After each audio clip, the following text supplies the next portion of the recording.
नमस्कार, मैं हूं Amod Srivastava. Amazing thought, amazing message, amazing story की दिशा में एक कदम और आगे। आज बहुत ही प्रचलित प्राचीन कहानियों में से तेनालीराम की कहानियों से एक कहानी। आज के इस कहानी का शीर्षक है जूते की मार। एक दिन संध्या को सम्राट कृष्ण देव राय तेनालीराम के साथ वार्तालाप कर रहे थे। प्रसंगवश सम्राट ने कहा, कैसे इन लोगों ने विश्वास कर लिया कि तुम ब्रह्म राक्षस बन जाओगे। प्रभु, विश्वास दिलाने वाला हो तो विश्वास करने वालों की इस दुनिया में कोई कमी नहीं है, तेनालीराम ने कहा। हो सकता है कभी कुछ लोग धोखा खा जाते हों, लेकिन हमेशा तो सब लोग तो धोखा नहीं खा सकते, सम्राट ने कहा। सम्राट ने कहा कि कुछ लोग धोखा खा जाते होंगे, लेकिन हमेशा सब लोग धोखा खाते हों ऐसा कतई नहीं है। तेनालीराम ने कहा, महाराज ऐसा ना कहिए, जब चाहे तब किसी को धोखा दे सकते हैं, उनसे जो चाहे करवा सकते हैं। इतना ही नहीं साहब, आप तो सम्राट हैं, आपको भी चाहे तो जूतों का शिकार बना सकते हैं। तेनालीराम ने आवेश में आकर कहा। राजा ने सम्राट ने कहा, ओह ऐसी बात है, अच्छा अपनी बात रखने की कोशिश करो। जी महाराज, मुझे कुछ मोहलत दीजिए, मैं अपने वचन को सच्चा साबित करूंगा, तेनालीराम ने दृढ़ता से सम्राट से कहा। तुम जितना समय चाहो ले सकते हो। सम्राट ने इस बाबत स्वीकृति दी और तेनालीराम से कहा कि तुम जितना समय चाहो ले सकते हो। तेनालीराम सम्राट से आज्ञा लेकर चला गया। सम्राट यह बात बिल्कुल भूल गए।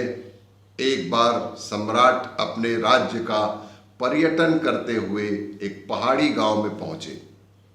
वहां पर एक पहाड़ी सरदार, गांव में एक पहाड़ी सरदार को देख, उनकी लड़की को देखकर राजा एकदम मोहित हो गए। उस पहाड़ी गांव के एक सरदार की लड़की को देखकर सम्राट मोहित हो उठे और उससे विवाह करने का संकल्प भी कर लिया। सम्राट जो थे, पहाड़ी सरदार को समझाया कि विवाह बड़ी सादगी के साथ होगा, उसमें जरा भी कोई आडंबर नहीं होना चाहिए। लग्न के दिन सम्राट कृष्णदेव राय कुछ प्रमुख मंत्रियों, सरदारों, कवियों और पुरोहितों को साथ लेकर उस पहाड़ी गांव में पहुंचे। तेनालीराम उसके पहले ही सरदार के पास पहाड़ी में पहुंच गए थे और उसकी झूठी तारीफ करते हुए कहा, सरदार तुम्हारी किस्मत को क्या कहें, तुम चक्रवर्ती राजा के ससुर बनने जा रहे हो।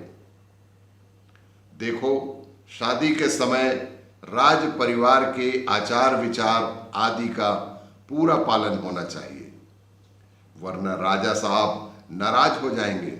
सुनो, यह सोचकर मैं मखमली जूते अपने साथ ही ले आया हूं, शायद यहां ना मिले, इसे बहुत ही हिफाजत के साथ रखो। यह कहते तेनालीराम ने पहाड़ी सरदार के हाथ में एक बढ़िया मखमली जूता दे दिया। पहाड़ी सरदार का चेहरा सफेद पड़ गया। उसने अचरज में आकर पूछा, यह किस लिए महाराज? अरे यह भी नहीं जानते, यह एक मुख्य रिवाज है। दूल्हा जब विदा लेकर जाने लगता है तब दुल्हन को अपने पति के ऊपर जूता फेंकना होता है। ऐसा न करने से या न फेंकने से बड़ी भारी गलती हो जाएगी। अच्छा हुआ कि मुझे अच्छे मौके पर याद आ गया, मैं अपने साथ यह मखमली जूता भी लेता आया, वरना बड़ा अपशगुन हो सकता था। तेनालीराम की बातें सुनकर भी पहाड़ी सरदार की शंका दूर न हुई। उसने जिज्ञासापूर्ण स्वर में पूछा, क्या हम जैसे पहाड़ी लोगों का महाराज पर जूता फेंकना अच्छा होगा? इस पर तेनालीराम ने मंदहास करते हुए कहा, क्यों नहीं, बहुत बढ़िया होगा। जब सम्राट ने तुम्हारी कन्या का हाथ पकड़ा तभी वह महारानी बन गई। राज परिवार में कन्याएं विवाह के समय इस रिवाज का पालन करती हैं। तुम लोग राज परिवार के लोगों से किस बात में कम हो? तेनालीराम ने पहाड़ी सरदार के मन में आत्मविश्वास जगाया। पहाड़ी सरदार को मौन देखकर उसके मन में और विश्वास जमाने के ख्याल से समझाना आरंभ किया। यह रिवाज हमारे देश में ही नहीं, पश्चिमी देशों में भी है। पुर्तगाली लोगों के मुंह से मैंने सुना है कि वहां पर चमड़े के जूते फेंके जाते हैं, लेकिन यहाँ चक्रवर्ती पर ऐसे जूते फेंकना ठीक नहीं होगा, भूलना नहीं। पहाड़ी सरदार को सावधान कर तेनालीराम चला गया। निश्चित मुहूर्त पर शादी संपन्न हुई। सबसे विदा लेकर राजा घोड़े पर सवार हुए। इतने में पहाड़ी सरदार की पुत्री शारदा प्रेम, लज्जा और अभिमान का भाव प्रकट करते हुए वहां आ पहुंची और उसने अपने पति देव पर मखमल का जूता फेंक दिया। सम्राट एकदम विस्मित हो दुल्हन की ओर ताकने लगे। ठीक उसी समय तेनालीराम ने सम्राट के पास जाकर नम्र शब्दों में निवेदन किया, प्रभु, यह अपराध मेरा है, मुझे क्षमा कीजिए। चक्रवर्ती कृष्णदेव राय ने मंदहास करते हुए उस जूते को अपने हाथ में लिया और प्रेम पूर्ण ढंग से उसे नववधु के हाथ में रख दिया।